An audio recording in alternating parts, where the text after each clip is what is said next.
Good morning, everyone, and welcome to our webinar about supporting parent students. We are very glad to have you here with us today. We do want to go over a few housekeeping items before we start the webinar this morning.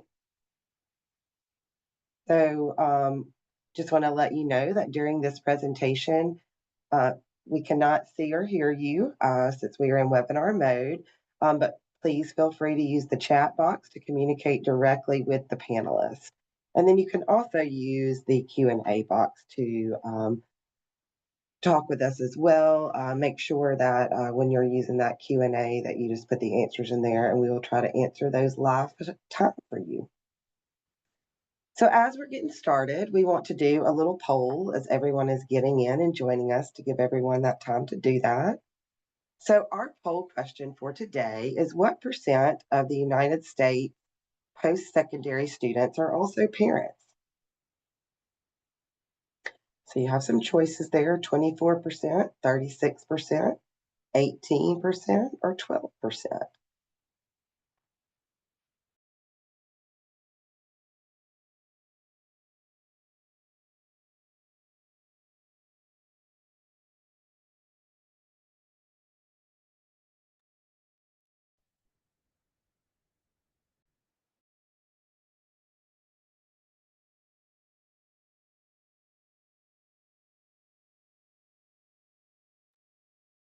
Right, it looks like we have a good many people have already answered that poll.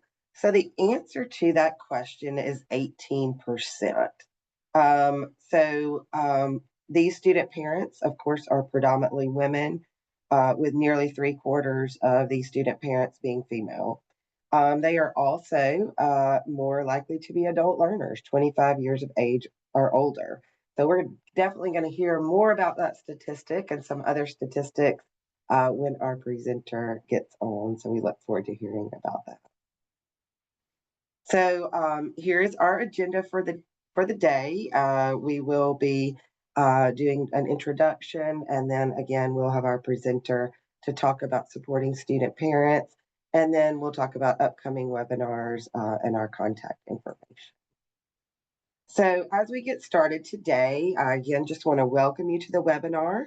I am Shannon Grimsley, the Assistant Director for External Training and Partnerships for the Woodward Hines Education Foundation and the Get to College program. We are recording today's session and will send a link to anyone who is registered.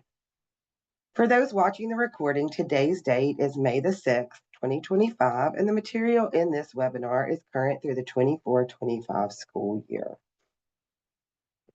And then in today's session, we're going to hear from the Executive Director of the Mississippi Early Learning Alliance, and she will give us valuable data and strategies to better support student parents in their educational journey. I will now share a little background on Get to College and a few logistics about the webinar before we get started.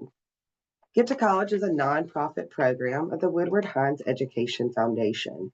We have 3 centers in Mississippi, one in Jackson, Ocean Springs, and South Haven, and we help parents, students, and high school counselors with all aspects of college planning and financial aid. And all of our services are 100% completely free. In our centers, we offer personalized college counseling appointments where we can tell students when to apply for admission and scholarship. We can help them fill out their FAFSA, the free application for federal student aid, and we also help and advise on essay writing and interviewing.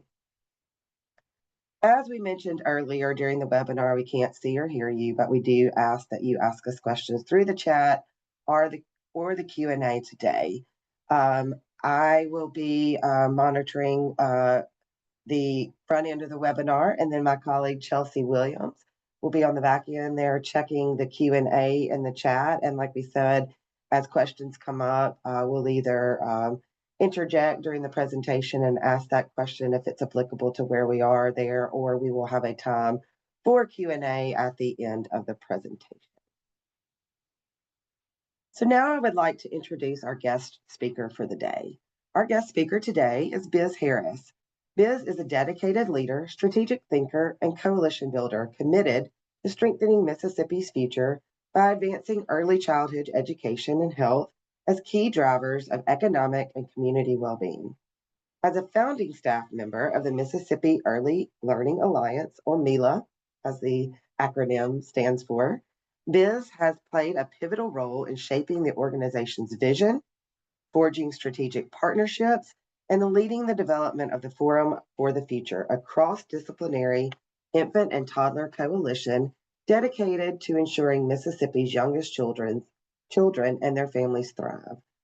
Recently, she authored the September 2024 report, Childcare, a critical piece of Mississippi's labor force puzzle, as well as the Mississippi Business Child Care Tax Credit and Employee Stipend Resource Guide, a practical tool designed to help Mississippi businesses leverage the state's child care tax credit.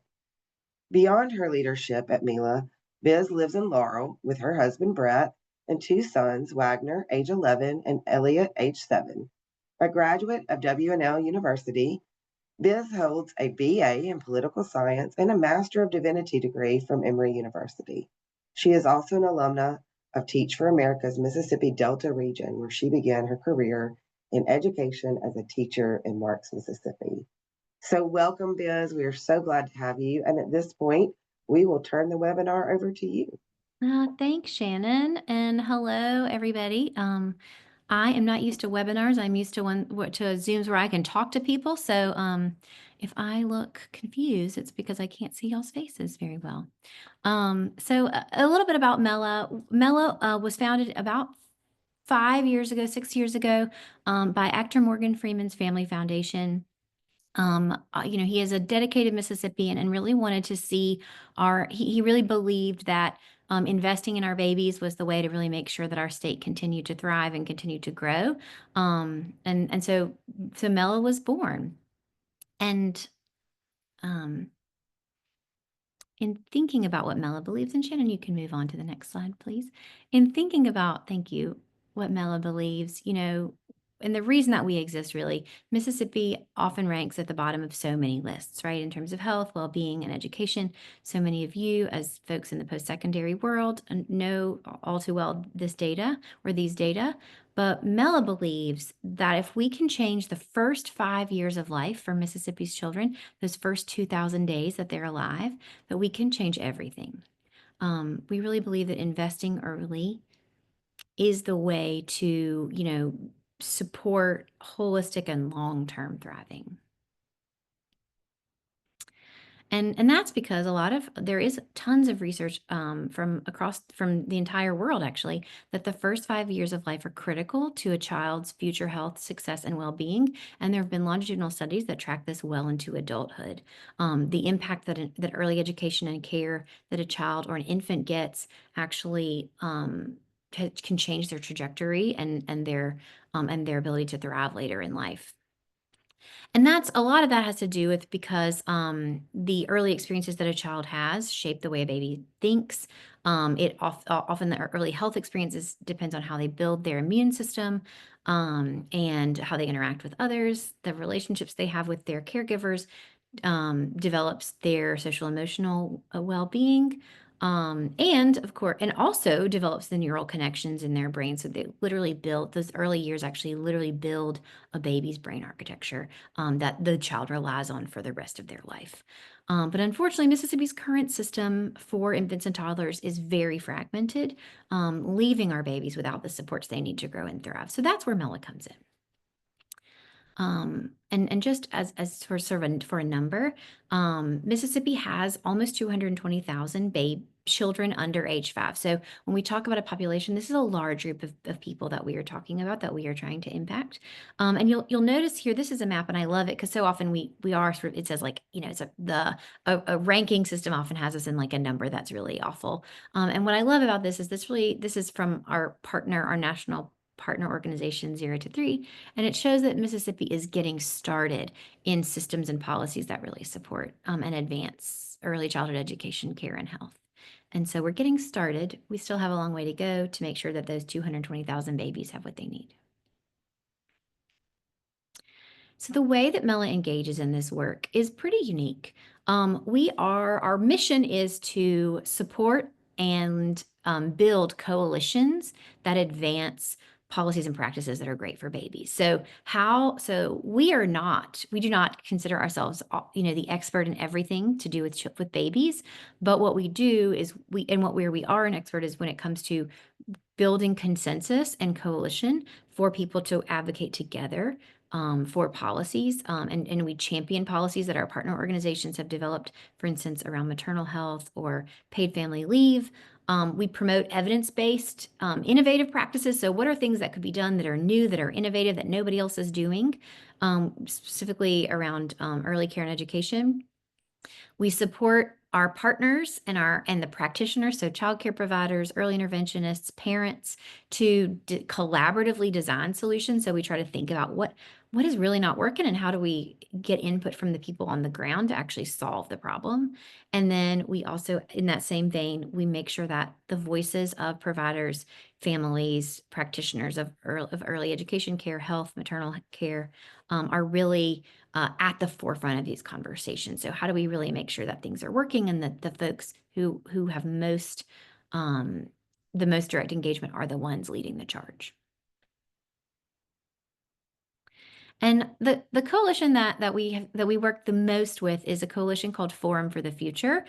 We launched this with several of our partners, and it is a cross-disciplinary coalition dedicated to infant and toddler health, well-being, family well-being, and also early care and education. So our goal is that by 2030, Mississippi will have a state-of-the-art early childhood system fueled by robust data, cross-sector collaboration, and resources. We want the system that is working, that is supporting our babies and toddlers to have everything it needs so that our babies have everything. So our babies and their families have everything they need. And I'll show you what that means on the next slide. We are in the process of working with a steering committee. Again, Mela did not put a stake in the ground and say, this is what we want to be true for our babies. We worked with a large cross-disciplinary group, folks from the healthcare world, folks from the maternal health care world, folks from the early care and education world, people in early childhood development, and said, okay, what needs to be true for our children? If we want something to be state of the art for our babies, what systems, what issues do we have to target? Forum for the Future sits here at the intersection between having strong families, so economic security and well-being, healthy mothers and children, and state-of-the-art early care and education. So Forum for the Future really works to advance policies related to all three of those issue areas. And so that's sort of been and we're at this moment really building out healthy mothers and children and strong families are priorities there. We've for the past several years, we've had early care and education priorities. But you might be wondering, that is great, Biz, but what do babies have to do with getting to college? What do babies have to do with, with post-secondary education? And I'm here to tell you a lot.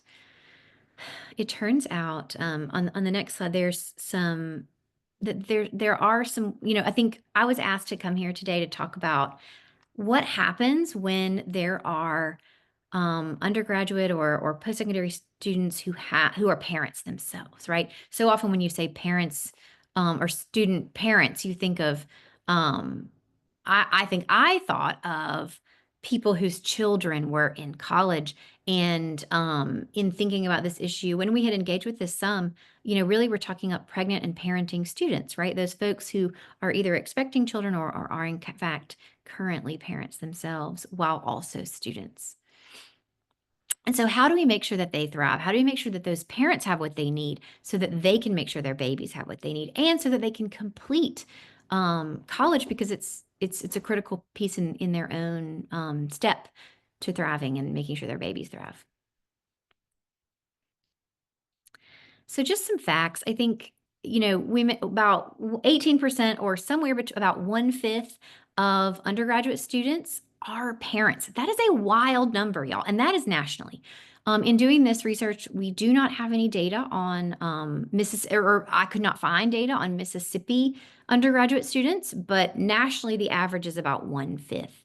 Also, what I think this is really important, 53% of those parents are more likely to have children who are preschool aged and younger. So meaning in the 5 and under range. So over half of this 1/5 of students have little bitty children. And so that's obviously really relevant to my work because I really want to make sure that these folks who are caring for their babies really have what they need to also be able to finish this incredible opportunity. They are more likely to attend community college. So when we think about these people, a larger percentage of them are in community college. They are more likely to be students of color.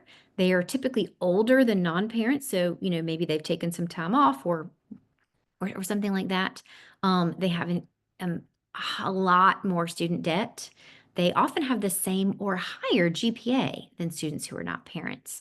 And anecdotally, I think about my friends who, were in school while they were also parents, and I feel like they were some of the most dedicated students because they were doing it for more than themselves, right? They were really trying to get to finish those degrees for not just themselves, but for their baby's future. And then I think this is important. It does often take them longer. Um, um, yeah, it takes them longer to graduate, or fewer of them end up graduating within 6 years. So it's a lot of folks we're talking about when we are talking about parenting, pregnant and parenting children. We're talking about a large number, and I think what is this really? When you think about your work and helping people in complete college, often and in the data too, financial challenges are cited as the reason that students don't complete college, right? Like they didn't when I look at the data, they didn't necessarily break out what those financial reasons look like. Um, but whether it was the cost of tuition, or if it was the cost of housing, or whether it was just the cost of living while paying tuition, right? I did not find any data that broke out what financial challenges people were experiencing, but financial challenges, was at the top of the reasons people didn't complete college. And I want to point out to you that this is going to be even more true for student parents, pregnant or parenting true for student parents or pregnant and parenting students because, and this blows my mind. This was some data that I calculated with someone at a community college a few years ago. 1 year of full-time infant childcare in Mississippi can cost $2,000 more than a year of community college. And that is the next part on the slide, if you wouldn't mind. Caring for an infant, for many reasons. One is the low staffed to child ratios that are necessary to really provide the care that a baby needs. Just means that it's really expensive. So imagine if you were trying to pay tuition, your housing, your books, and on top of that, also trying to pay for childcare so that you can, in fact, go to class, do your homework, and most likely work another job to cover all these costs. So if financial challenges are the number one reason why people don't complete college, or one of the main reasons, or complete under any sort of post-secondary education, this has got to be even more true for folks who have children. So what do we do? What are the problems? What are outside of just like the cost of things, right? What are the challenges for student parents? And then I want to talk about the opportunities and the things that exist out there, because I think this is why you came, right? Like what is happening?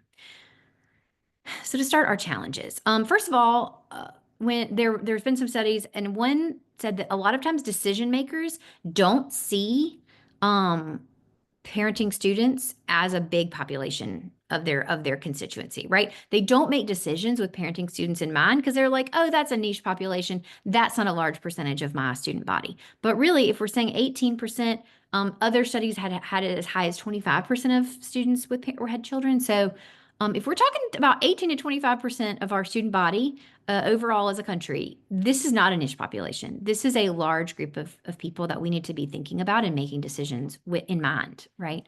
And as you just saw, lack of affordable childcare, not only affordable childcare, but any access to it at all is a real challenge for student parents. Finding childcare that works for their schedule, finding childcare that they can afford, finding childcare where they feel safe and comfortable leaving their baby. These are all things that's definitely a real challenge for parents whose children are not yet in school specifically. So that 53% who have children in preschool or under, that's sort of the group we're talking about. And then also non-traditional hours childcare or flexible childcare that allows you to maybe drop in care when you have class on Monday, Wednesday, Friday, but not on Tuesday, Thursday when you don't need it. Very little of that is available. Now I think if childcare is so expensive, if tuition and room and board is so expensive, if you are taking a full load, meeting your own basic needs in addition to those of another human being, it is a very real challenge for student parents. And then, of course, I am a mother of two children who are in school age. I have a job and I have children, and I will tell you that I struggle a lot to manage my time and really make sure that I'm the parent that I need to be and the employee I need to be. And so, if that is true, I would hazard a guess that it is even more true for student parents, right? Like managing time to work, complete their schoolwork, attend class, while also being a parent to their children. So these are the things that when we think about what folks are facing, these are the things that we are going to need to solve for. And so what are the opportunities? What makes it great? What's great about being a student parent? As I already mentioned, tons of motivation to succeed because it is not about you alone. You are succeeding. You are looking for a better life, and for not only yourself but also this other person who's relying on you. As I mentioned before, also, folks who are student parents often have the same, if not higher, GPAs than non-student parents. So they're working really hard.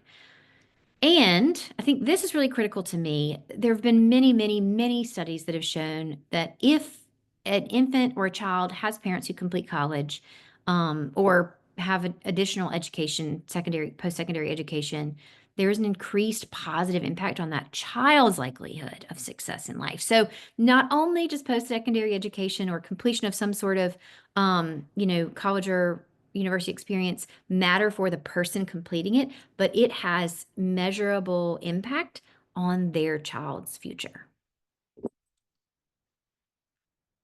Okay, so we know the challenges, we know the opportunities. What do we do? What exists out there right now? I want to highlight that I went on a deep dive, okay, and I think, and I want it, and I have a lot of questions that I actually am still wanting to look into. And if you're wanting to know more, like I hope you'll message or put a chat in the question, because I would love to know things that maybe wasn't able to find if you know things about. But the first thing I think is important is for folks who are pregnant or parenting to know their rights, right? Like Title IX protects pregnant and parenting students, and mostly pregnant students, or it's certainly easier to to delineate how how Title IX protects pregnant parents versus just parents, but just someone who's parenting a child in general. But typically, I think it's very important that if you are working with someone who is a pregnant or parenting student, or aspiring pregnant or parenting student, that they're aware that they can request certain things, right? That there are things that they are protected for. For instance, they, should not be expelled or suspended solely based on their pregnancy-related condition or parental status. Now, of course, that could, if you were a parent and you end up missing class, like I think those are things to think about, but solely because they're a parent, they cannot be expelled or suspended. Um, and thinking about reasonable accommodations specifically for folks who have just given birth, the school really has to think about and provide things that allow for the student to actually still complete their work and have accommodations for them, given that the recovery time for someone who has just given birth can be significant. So first of all, they need to know that there are in fact things that protect them in the system that exist.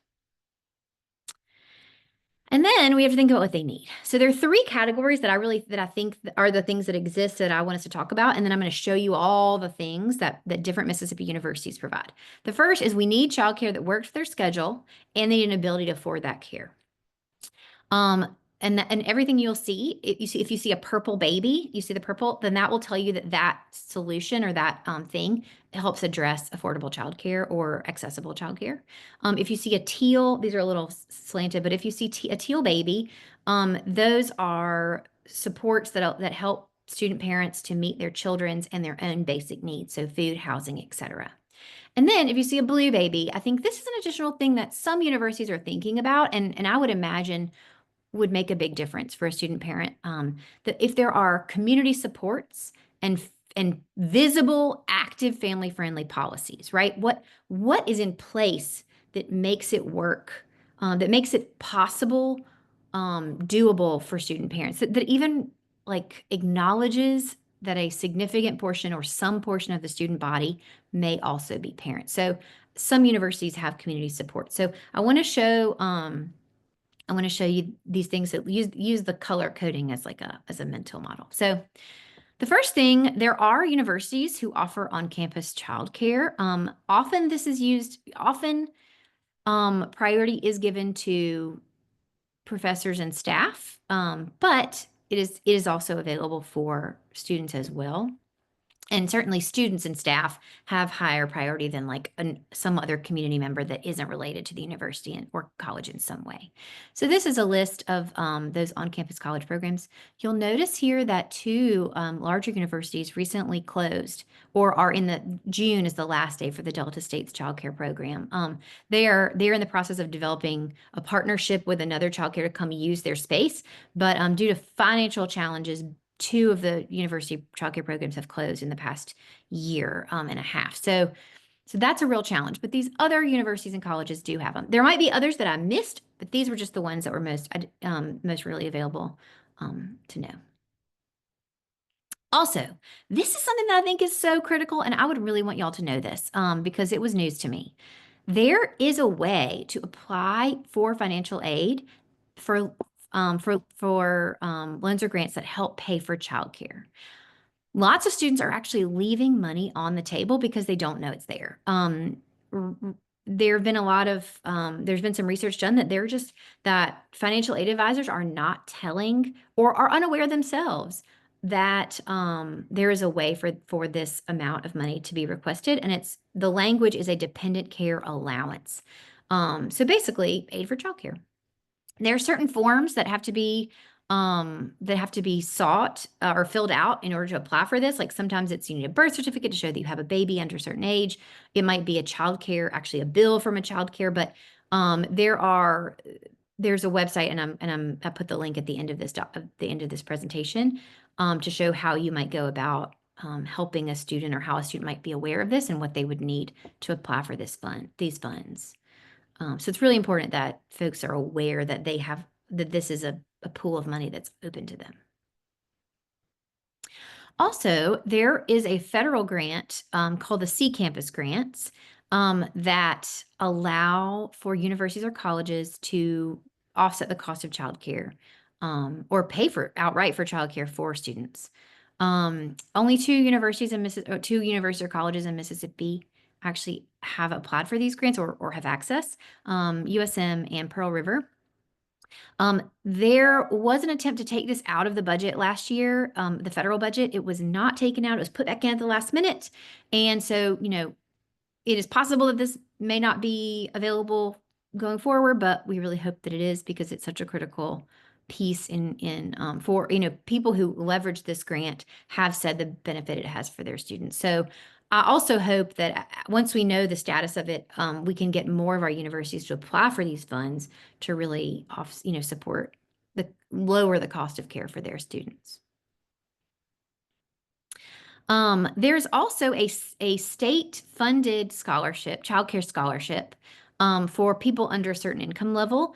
Recently there was a budget shortfall, so the number of slots available for that program has decreased significantly. But if there's a teen parent or a parent in approved educational program with a gross income at 50% of the state SMI's state median income, then they are eligible for the subsidy still. So, I would definitely encourage, like, if you have a, first generation or student with limited income that is a parent or, in an improved institution or teen parent, they should definitely look into this program. It basically pays childcare with a sliding scale copay.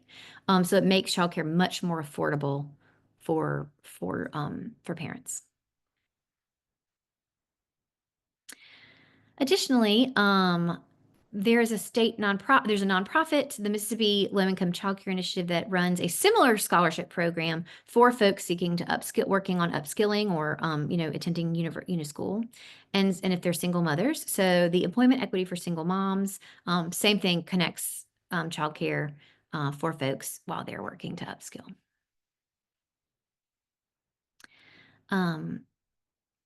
There are some of our planning and development districts use only two of them. I had actually heard it was more, but in doing a deep dive, only two seem to use TANF funds to pay for childcare assistance for college students who are working at least 25 hours and enrolled in training or education programs. So if you have somebody who's working part-time and also enrolled in a program, then there is these two have the ability to help support offset the cost of childcare as well. Okay, I think that's our last purple slide. Yes, okay. So I told you, remember the baby was our color coding of what we were talking about. Now we're going to move into the basic needs. What is out there? Many of you may be aware of WIC, the Women, Infants, and Children Supplemental Food Program. This is specifically for pregnant women or women with children under age 5. So literally the population we were talking about, the little people. It provides nutrient-dense food and also supports different health supports like coaching around breastfeeding and things like that. So it's a really excellent program. That is a QR code for how somebody might enroll in that program as well. And I would definitely encourage people who, if they have young children, to leverage this program, especially if they're in school. And then, as you're probably already aware, there are on-campus food pantries. I want to say that at least 3 of those name explicitly on their website that they provide things like diapers and formula. So, if you have, if there was a university student with a baby who was food insecure, those would support the cost of that. Oh, I should also mention that there is something called the Diaper Bank of the Delta. That is not on here. WIC and most other supplemental nutrition programs. In fact, I do not know of any federal subsidy that offsets the cost of diapers or wipes. We recently advocated for a removal of sales tax on diapers, wipes, and feminine products. That did not pass this past year, but the cost of purchasing diapers for a baby is often exorbitant, and there is no financial support for that, except if you Google the Diaper Bank of the Delta. They are building a network across the state, not only in the Delta, of diaper banks who can help families afford and access those hygiene products for their babies, because that is a necessity that really can eat significantly into someone's budget, especially someone on limited means. So WIC, food pantries, and the Diaper Bank of the Delta. We also mentioned the need for family-friendly campuses. I think that it's important to note that what does it mean to be a family-friendly campus? I think what I mean is that it is a university that is considering and thinking about the needs of pregnant and parenting students. That is not saying these are a niche population, we don't need to consider them, but recognizes that a significant portion or some portion at all of their student body are parents, and they need to think about what their needs are. So the University of Mississippi has a very robust website that lists some of the things we've already mentioned. And so I think that's important. Like, it talks about these are the things that are available to you as a pregnant or parenting student. It also is helpful for their staff who might also be pregnant or parenting. Mississippi State, I think the thing that I found there, and I also will say that all universities must provide lactation spaces. So if a student has just had a baby and needs a place to breastfeed, if they're choosing to do that, all universities have to, under Title IX, have to provide that. So I didn't list that here because that's just a given. But Mississippi State University names explicitly that they have on-campus housing for students who have children. I think all universities allow you to request a waiver if they require that a student live on campus their first year or two. If a student has a child, they're eligible to request a waiver for that. But what I think really makes a family-friendly campus is offering student housing that considers people with children. So Mississippi State University is definitely doing that here. The W similarly offers family housing and offers it at a reduced rate. So if you were a student who is also a parent, you're able not only to live on campus, right there close to all the action, but also and to be able to go to class just as easily as all the other students, but also you can afford housing a little more it's a little more affordable for you. And similar to University of Mississippi, the W has a webpage that lists all the resources that are locally available for pregnant or parenting students. And then Delta State University also has family housing available as well. So these are some lists of things that when you think about what a family friendly campus might be. And then additionally, in terms of community support, which adds the family-friendly campus, the University of Mississippi explicitly lists a community support group, or an association, like a I can't think of what the word is when, a club basically for student parents. So parents who have their own children to meet, talk about needs, talk about supports, and really make sure that they have a community, right? Because their needs, their experiences are likely very unique. And I think what we've seen in other realms, right, is that when you have an affinity, when you're engaging with someone who has the same struggles or challenges as you are, and you can connect with them, that gives you some support to continue and complete the degree. So I think this is a great step, and I would love to see this happen even more. But I wanted you to know that it was out there, and it may be again, maybe at other universities as well. But this was the only one that I was able to find, readily. And again, here's some of the links to those things that I mentioned, some of the resources that I mentioned. I think there's so many. There are a lot of things out there. But what I will also say is that there were not as many as I thought there would be. When I'm thinking about pregnant or parenting students and the additional challenges they have, whether it's financial challenges, time challenges, um, basic needs challenges, and I think the benefit that they bring to the university community. Man, I'm surprised that there are not even more supports, for our pregnant and parenting undergraduate students, and so it makes me, I'm definitely my wheels are turning, and to think about, how do we when I'm talking about an early childhood system that works, for all of our babies, that should include the university, and the college system, and so this has definitely been I'm definitely thinking more about how we can make these systems even more robust for our little people and their parents.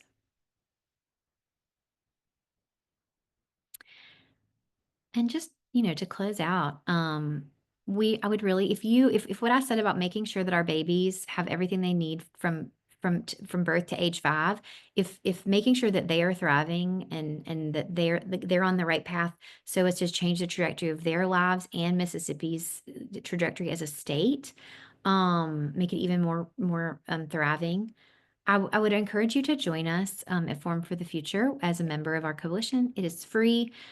Basically, it gives you a chance to connect with other people who are caring and advocating for Mississippi's babies. It gives you a chance to give input on our priorities and the work that we do and the policies we advocate for. And of course, it just gives you input about different events, opportunities, grants related to infant, toddler, and prenatal work. So I hope that you'll consider joining us. It's totally free, and we want everybody who cares about babies, to be able to raise their voice and be informed about what's happening with our littlest Mississippians.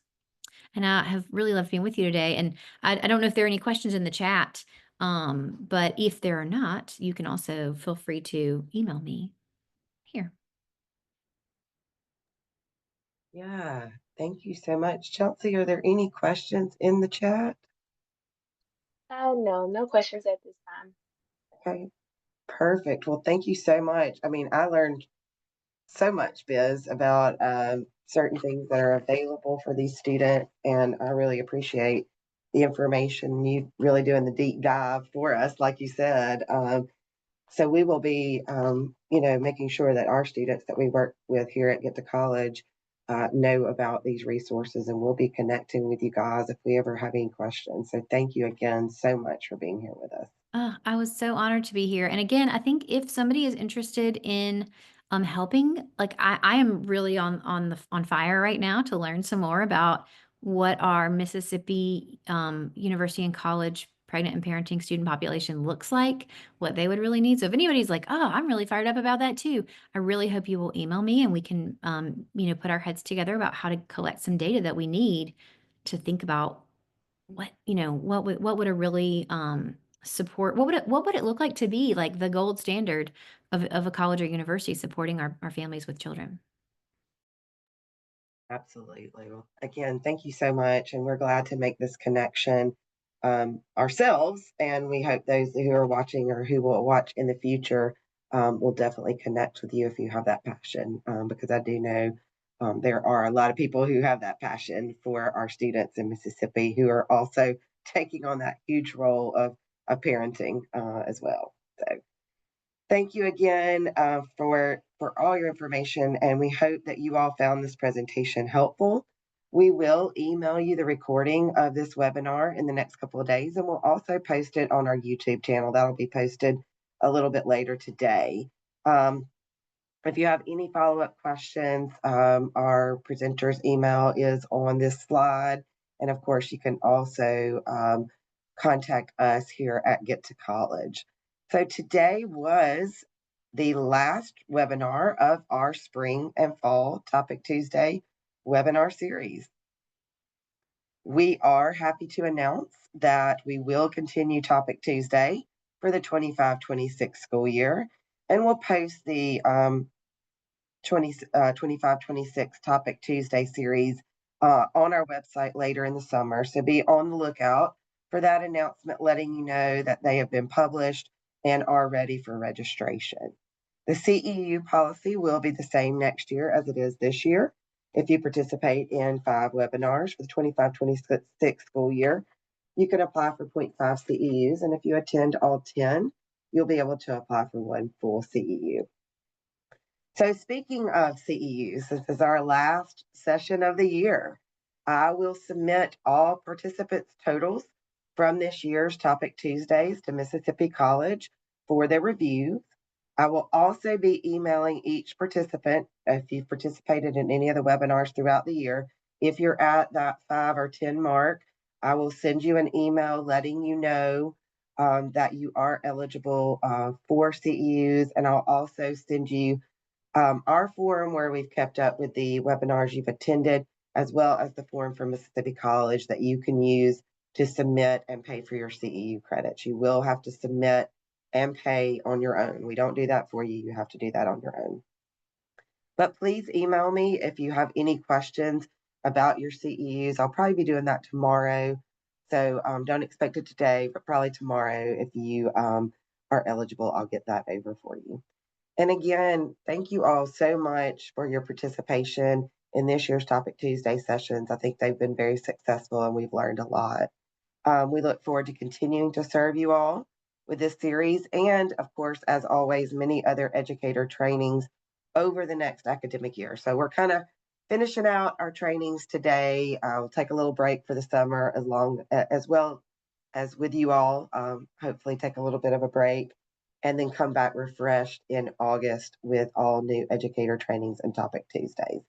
Please make sure also to complete your Topic Tuesday survey that will pop up at the end of this webinar and include any topics you'd like to see presented next year. We definitely value your input and use these results to improve ourselves each year.